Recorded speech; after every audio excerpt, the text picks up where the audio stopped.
Starting off the season with the right team can make or break your entire year. Hi, my name is Quinton from BoxBox F1 Fantasy, and I'm here to tell you exactly how you can choose the perfect team for your risk appetite, for your budget to grow, and for your points to soar. Let's get straight into the basics. If you're new to Formula One Fantasy, first of all, welcome to this addictive, fun, and sometimes frustrating game. Now, just to cover the basics, you receive $100 million in budget that you can spend across all the drivers that you want. So you need to choose 5 drivers and 2 constructor teams. In the example on screen, we've got Max Verstappen, Valtteri Bottas, Nico Hülkenberg, Oliver Bowman, Isaac Hadjar, and then for our teams, we've got Red Bull Racing and Haas F1 team. Now, this specific team leaves about 2.7 million in budget over, so you don't need to spend exactly 100 million. You can leave some money in the bank, and that can be a good strategy to start off with, but I'll get into that later in the video. What you do need to know is that your drivers go up or down in value, as do the teams. This is based on how they score in the qualifying and in the race itself. There is a specific threshold for the minimum number of points, minimum amount of points they need to score for them to go up in price. Another thing to keep in mind is that we have 2 tiers of assets. We've got what we call A tier assets and B tier assets. The assets in A tier are above 18.3 million, if I'm not mistaken. It's around 18 or 19 million. Above that asset, be it a driver or constructor, is in the A tier. Now, they need to score an average of 1.2 points per million of their value.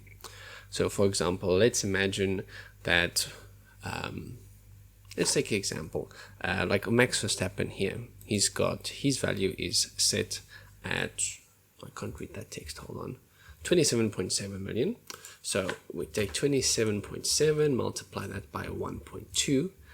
So he needs to score a minimum of 33 points for his value to go up by the maximum amount, which is 0.3 million.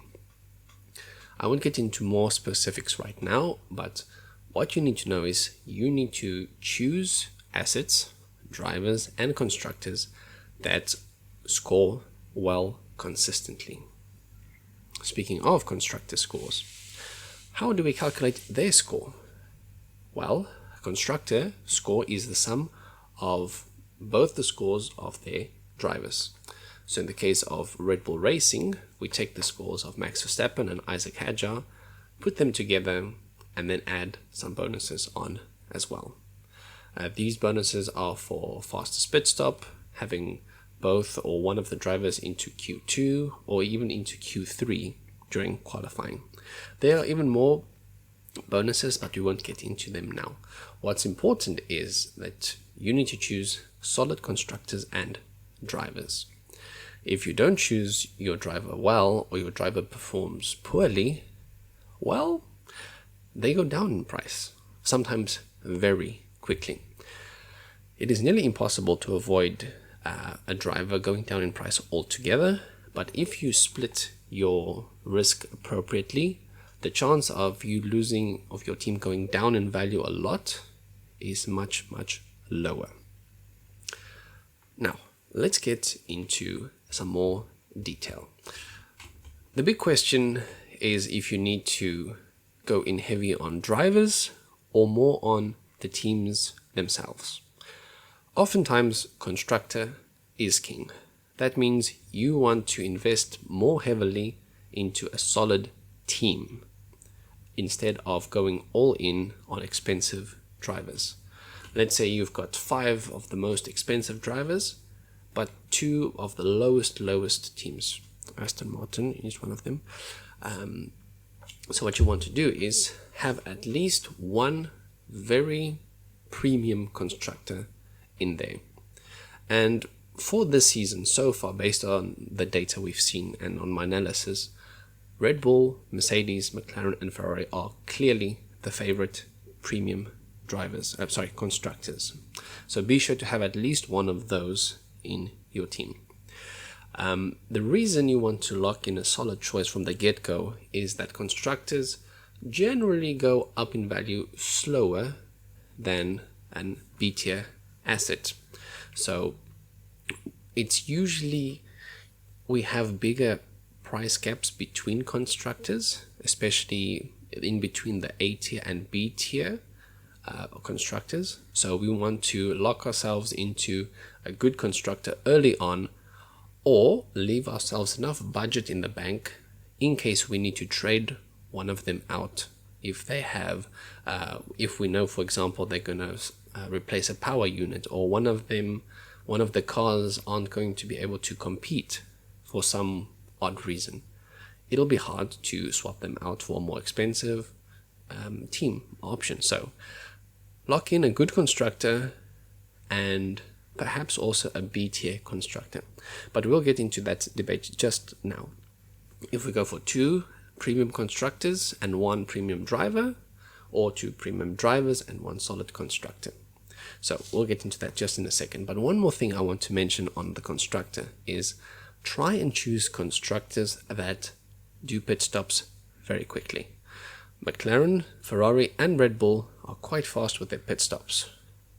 The reason why this is important to take into account is that we get bonus points for fastest pit stop, world record pit stop, and also pit stops between 2.5 and 3 seconds, 2 and 2.5 seconds, and anything under 2 seconds, I think there's another bonus as well. So choose a constructor that is fast with the pit stops.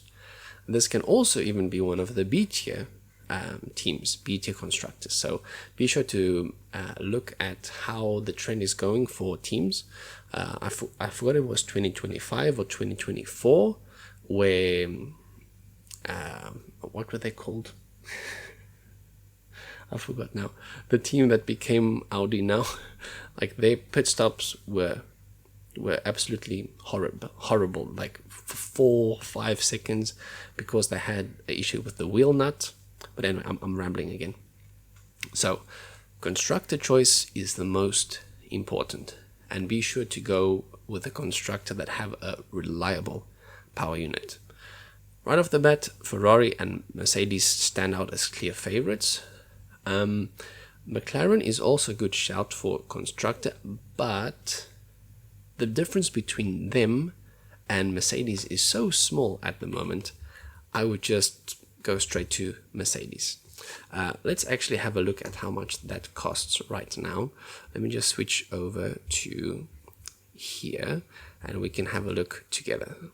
Now, for example, we've got this team here. We've got Mercedes in here. Now, Mercedes costs 29.3 million.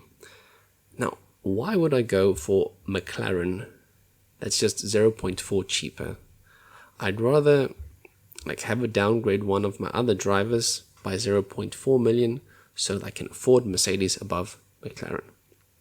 So there's nothing wrong with McLaren per se, but why go with McLaren if you can have Mercedes?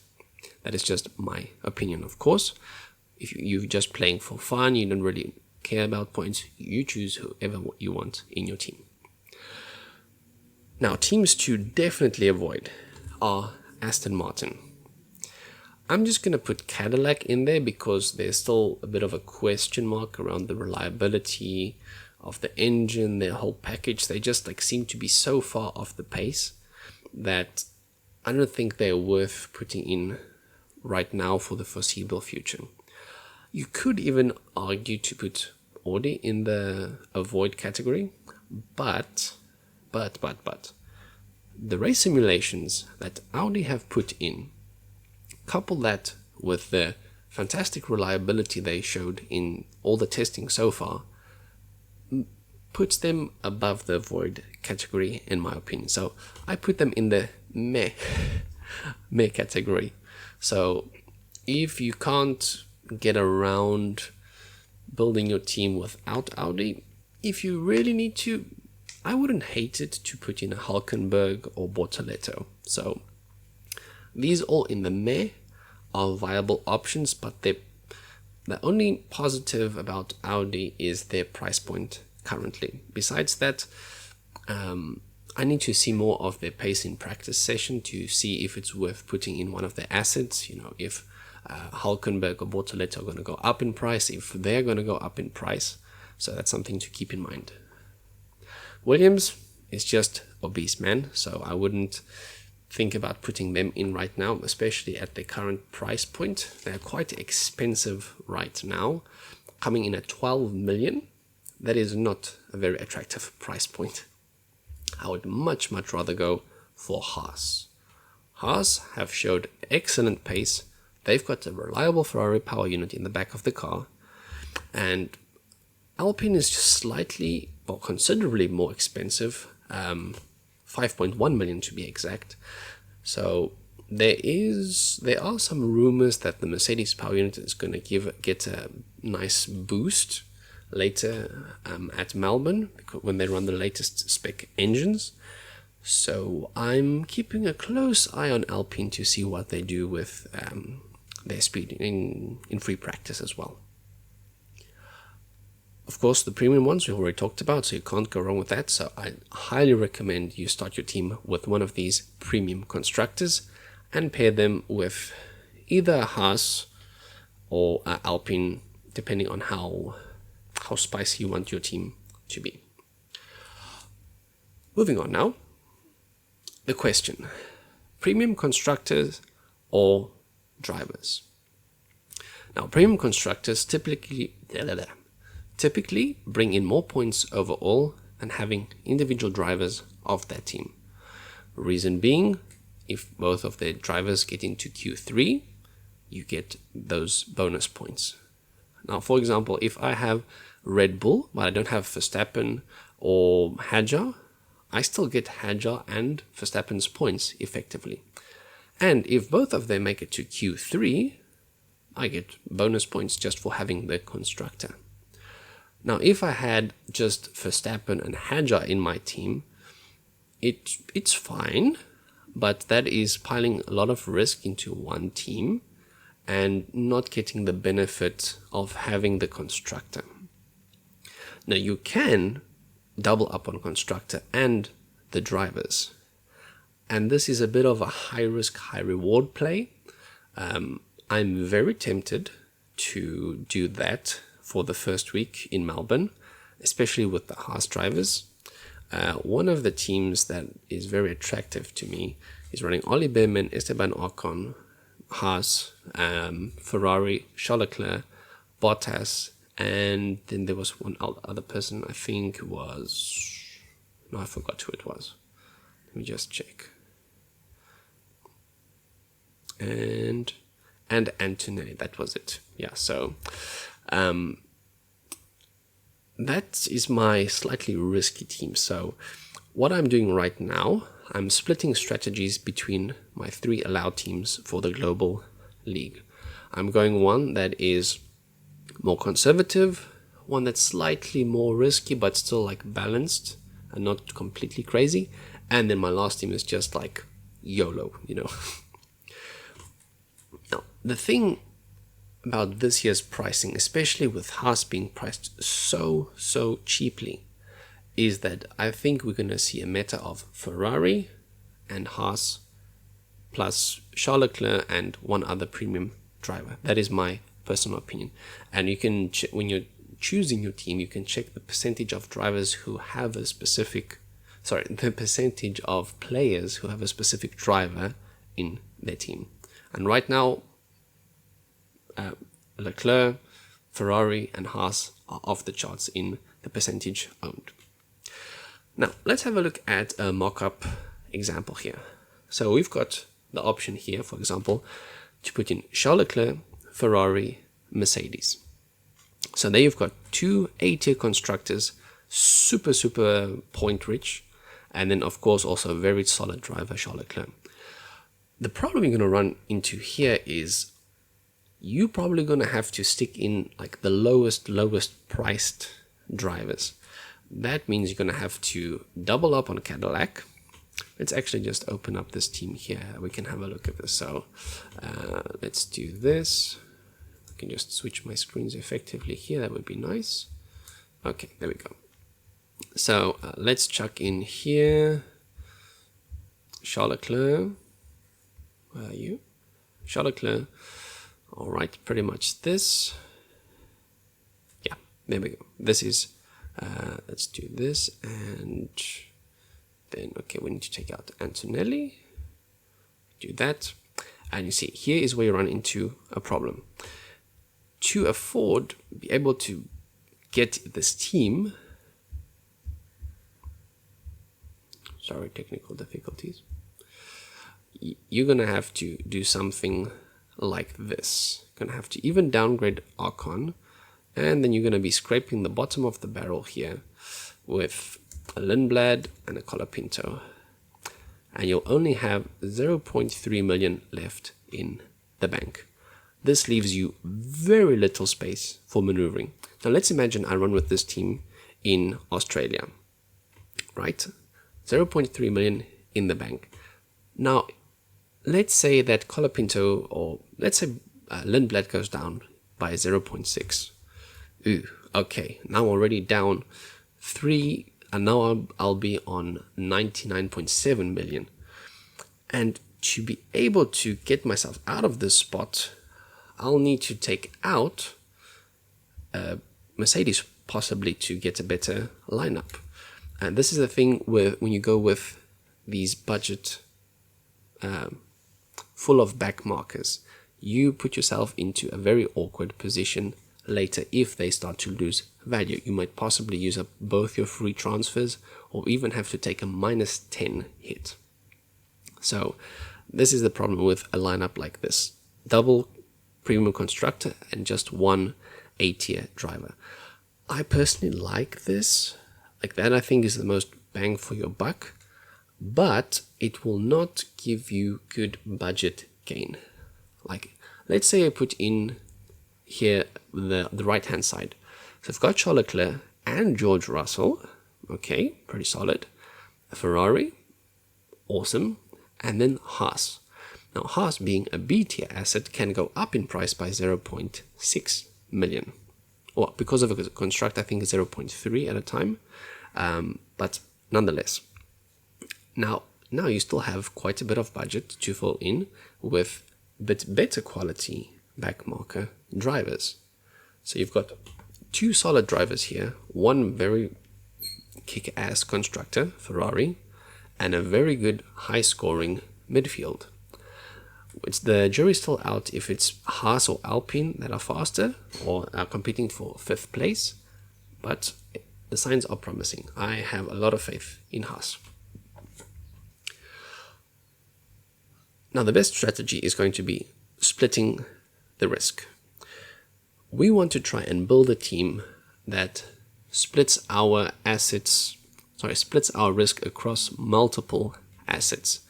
What I mean by this: now let's imagine in some world I can afford Max Verstappen, Isaac Hadjar, and Red Bull, which is technically possible here. But here we have a very diverse team. So we've got 2 Red Bull assets, Verstappen and Hadjar, 1 Cadillac, 1 Audi, 2 Haas assets, and 1 Mercedes asset. So even if both Red Bulls fall out, I can still score quite well with Mercedes and make up with the rest of the drivers. Now, if we look here on the right hand side, this is even more diversified. We've got 1 Mercedes, 1 Red Bull, 2 Haas, 1 Cadillac, 1 Ferrari, and 1 Alpine asset. So we split that across 6 different team assets. So even if 1 or 2 of your assets DNF, the chances of being hit by it is mitigated, as opposed to, let's say I had 2 Ferrari drivers, 2 Haas drivers, and both Ferrari and Haas constructor. That would be a recipe for disaster. Let's try and mock this up here. So let's say we are completely crazy. Do this, chuck these guys out. Sorry, nothing personal. Let's put in Hamilton, and then we've got Oliver Bearman, Esteban Ocon, and we can even squeeze in, okay, not a lot. Let's just go, we just put in here Liam Lawson just for argument's sake. Now this looks fantastic, right? 3 Ferrari and 3 Haas and 1 Racing Bull. Okay. Now effectively what we've got here is your risk is split just across 3 asset classes. So you've got 3 Ferrari assets, 3 Haas assets, and then 1 Racing Bull. Let's imagine for some reason the Ferrari power unit gives us an issue. You could possibly have 2 DNFs from your drivers. So Charles Leclerc would get -20, Hamilton would get -20, and Ferrari, because we pick up these, add the sum of these 2 scores, it would be Ferrari gets a -40. So you're looking at about -80 points just because you've got so many Ferrari assets. And imagine, it could be worse. Imagine Haas, also Ferrari power unit, they also blow up. Then you're looking at another -80, so a -160 points just because of this setup here. This has not happened so far, such a disastrous situation. But we also need to remember the double points. Now let's imagine we get unlucky and Lewis Hamilton DNFs. His -20 then becomes a -40. Okay, of course, we need to take into account that he will have some points for qualifying. Let's imagine he qualifies in P1. That will get him 10 points, I believe, 10 points. So it'll be -20 plus 10, -10 points, and any overtakes he makes. But we're looking at a massive negative score, which is then doubled. I have been so unfortunate as to get a driver, 2 times a driver, who -20'd, and it was at -40 points for me. That was painful. So split your risk across a few assets. Don't go too heavy on the same asset group unless you have a very specific reason to. Just know what you're getting yourself into. Now, proceeding here. Here is what I was talking about earlier, splitting your strategy across your different teams. Because Global League now counts all 3 teams, you can split your strategy, and whatever strategy gets you the most points, that is the one that will count as your highest ranking in your Global Fantasy League ranking. Now here's an example of a low risk, mid risk, and a high risk team. In my opinion, these are just example teams. You won't necessarily copy this one, but these are just a few examples I could come up with. Now for the first one here, I quite like it because we've got 2 Red Bull assets. We've got Mercedes in there. They are bound to score a lot. You've got a Haas driver and the Haas constructor. You've got Bottas with a 5-place grid penalty, who is practically guaranteed to not score negatively. And Colapinto is quite decent in the Alpine. And then of course Ollie Bearman in that fast Haas. So you've got it split across here. You've got Red Bull asset, you've got Mercedes, you've got Alpine, you've got Cadillac, and you've got Haas. So you've got 5 asset types here. Something a bit more risky is you've got double Ferrari assets and triple Haas, and then you offset it slightly with Antonelli, for example, and Bottas. So you've got 2 good drivers in there, the Ferrari, and then also both Haas drivers, and then of course Cadillac, like I said again, Bottas with the 5-place grid penalty. So this is a bit more risky, given that you're doubling up on Haas plus the constructor, and you're going on just Ferrari power units. So if something goes wrong with those power units, you are toast. Even higher risk. Like, this is not extremely risky, but it is a bit more risk it for the biscuit. So you've got Russell, you've got Mercedes, so two assets right there. You're going in on both midfield drivers, Behrman and Ocon, and then you've got Alpine, got Lindblad, which is a big unknown in a racing bull, and then of course Nico Hülkenberg.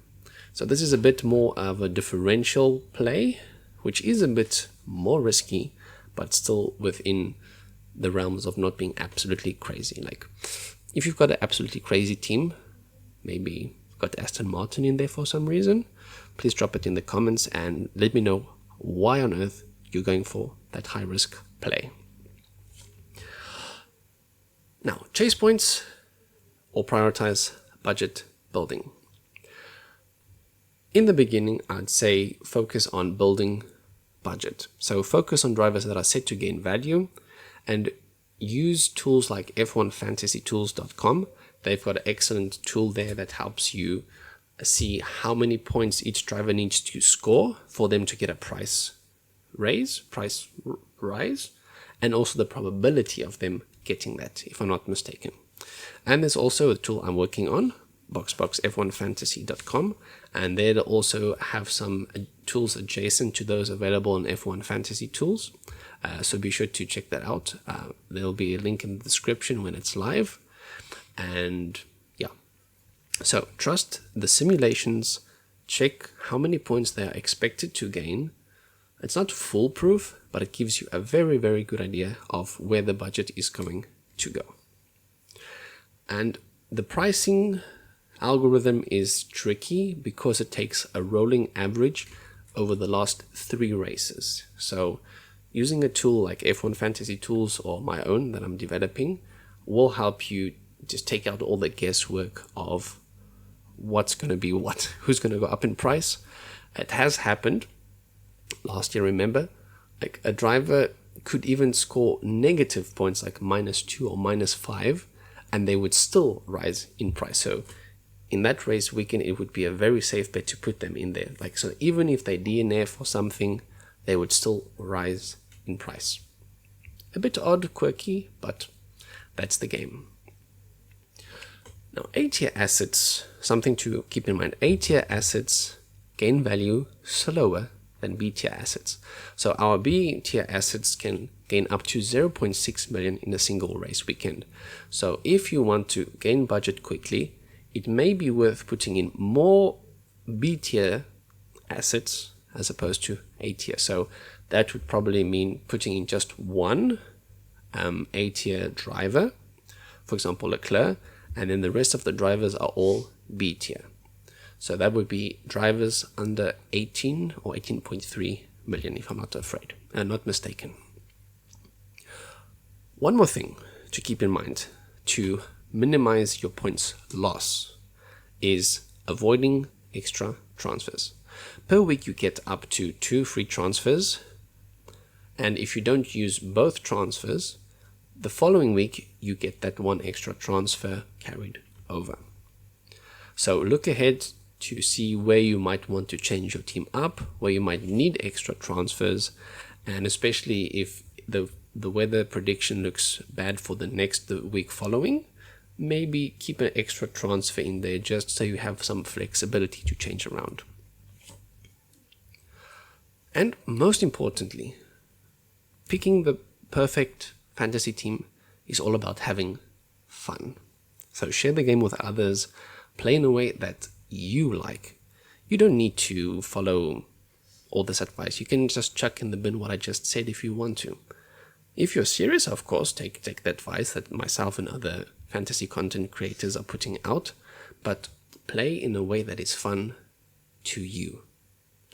It is a game at the end of the day, so join whatever leagues you want to have fun with. Take some risks sometimes. Sometimes the risky plays pay off, so don't be afraid to take the occasional gamble. And be sure, like I said, to follow other F1 Fantasy creators on X or Twitter, YouTube, and TikTok. They are smarter than me, and they share great insights to help you beat your mates. And in tomorrow's video, we'll be talking about another important aspect of gameplay, which is using your chips wisely.